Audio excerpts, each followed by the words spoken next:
I'm Amy Bailey with the Green Bay Press Gazette, and I'm here in Milwaukee at the campaign headquarters of newly elected Senator Tammy Baldwin. Senator Baldwin, first, congratulations. Thank you so much. Second, can you talk a little bit about what the last 48 hours have been like for you? I mean, this has probably been a big whirlwind for you. Well, if I trace back, part of it was just being a part of the Get Out the Vote effort. And that's always a very exciting day for somebody whose name is on the ballot.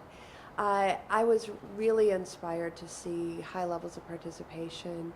And, then once the polls closed, it was some anticipation, but also a feeling that we had a hard fight, we've done everything we could, and now it's up to the people of the state.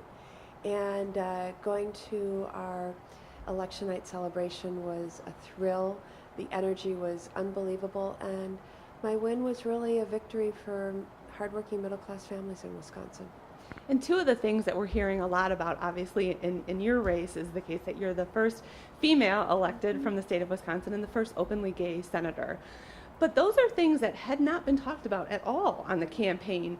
Can you talk about the evolution of the campaign overall and the fact that these issues just weren't issues? Well, it's so interesting because one of the things I said in my speech last night was I didn't run to make history. I ran to make a difference. And, the difference that I ran to make was for hardworking middle-class families, for seniors worried about their retirement security, for veterans returning from war and trying to find work and keeping our promises to them. The fact that Wisconsin voters selected me to be their senator to take on these challenges, these very significant challenges facing our state and our nation, means that Wisconsin really made history in that regard. I don't believe that these were insignificant issues, but this was an election fought around economic issues, and that's what people were focusing on, and especially asking themselves the questions, whose side are these candidates on? But we have smashed through two glass ceilings in my election, and I'm humbled. In terms of difference, and making a difference in Washington is a hard place to do that, particularly in the Senate, which has been criticized heavily for being, possibly an obstructionist in the process. How do you do that in a place like the U.S. Senate and in a split situation like we have with the Congress and the Senate now? Right.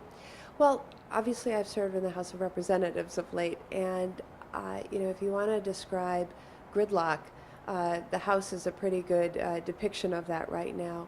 But I'd say a couple of things. One is that I read the election results from last night as a rejection of gridlock, a rejection of those who would go to Washington and put partisanship ahead of getting the people's business done. And I suspect that people who are going to be a part of the next U.S. Senate, the next House of Representatives, are also learning that lesson, and I hope studying it hard and saying, now is the time to get past that, to end the gridlock, to end the severe partisanship, and tackle these challenges that we know we must tackle.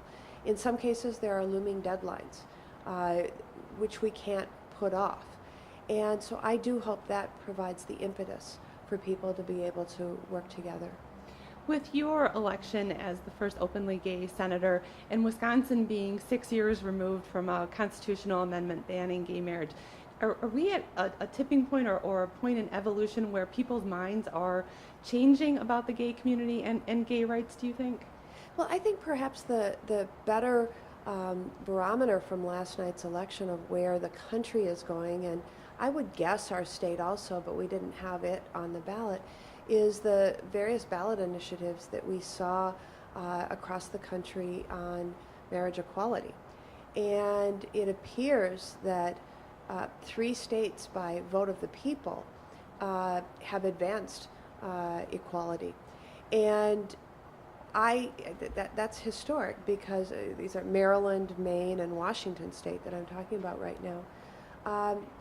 because a few years ago, we couldn't have imagined that being the case. And as you said, 6 years ago, Wisconsin, in terms of a constitutional amendment, made a very different choice.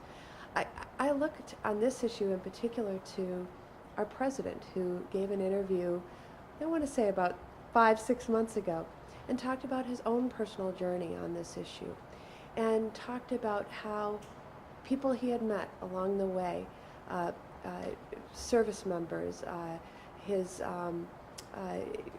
parents of his children's good friends, and how each had helped him advance in his journey. I suspect that's happening to people across the United States, and we're moving forward. In terms of moving forward, what do you see as among your first orders of business going forward? I mean, when you hear about phrases like fiscal cliff and the economy being a constant concern, what are the first steps out of the gate for you?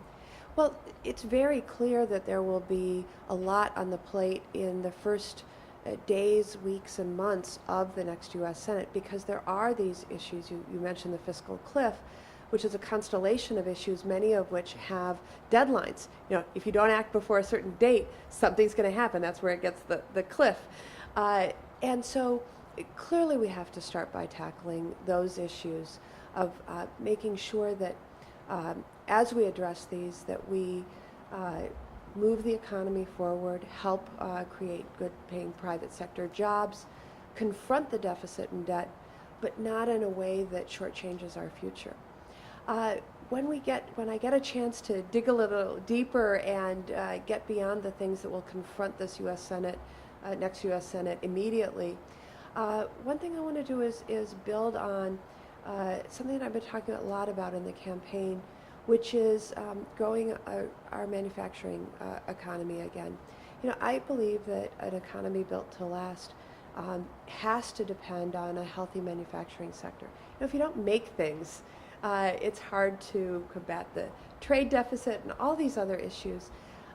Plus, these have been historically good-paying jobs, and a 21st century manufacturing economy and an advanced manufacturing economy can bring those good-paying jobs back. I've already been working on some legislation in the House, bipartisan legislation signed into law by the President, that helped our paper industry respond to unfair unfair trade practices in China. But we need to build on that. I think there's some Buy America policies that we should look at, and we need to look at our tax code that perversely incentivizes companies to outsource jobs. Very good. Well, Senator, again, congratulations. Thank you. And thank you for joining us in Milwaukee. I'm Amy Bailey for Gannett Wisconsin Media.